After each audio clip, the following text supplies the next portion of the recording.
Conseil numéro 1. Pour s'entendre avec ses collègues au travail, reconnaître la diversité des personnalités. Travailler en équipe, c'est un peu comme naviguer dans une mer de caractères différents. Il y a les extravertis qui animent les réunions, les introvertis qui réfléchissent en silence, les perfectionnistes qui veulent tout cadrer et ceux qui improvisent avec brio. Et chacun a sa manière de parler, de réagir, de penser, et c'est précisément cette diversité qui fait la richesse, mais aussi parfois la difficulté de vie au travail. Chaque collègue a son tempérament, son mode de communication, ses sensibilités. Certains sont directs, d'autres diplomates. Certains ont besoin de contrôle, d'autres de liberté. Certains parlent fort pour s'exprimer, d'autres se taisent pour observer. Souvent, les tensions naissent non pas d'un réel désaccord, mais d'une différence de fonctionnement mal comprise. Reconnaître cette diversité, c'est déjà désamorcer une grande partie des malentendus. Plutôt que de juger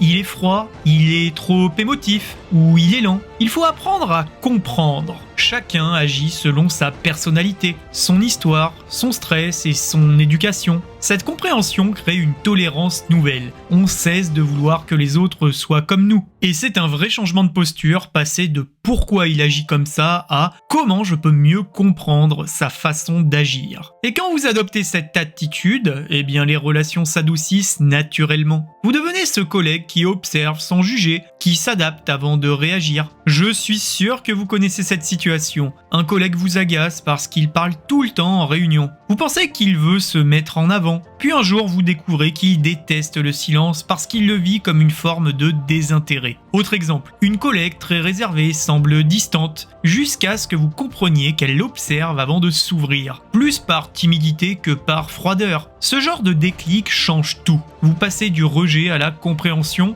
du jugement à la coopération. Reconnaître la diversité des personnalités, c'est comprendre que le travail n'est pas une machine, mais un écosystème humain. Et dans un écosystème, la différence n'est pas une menace, c'est une richesse.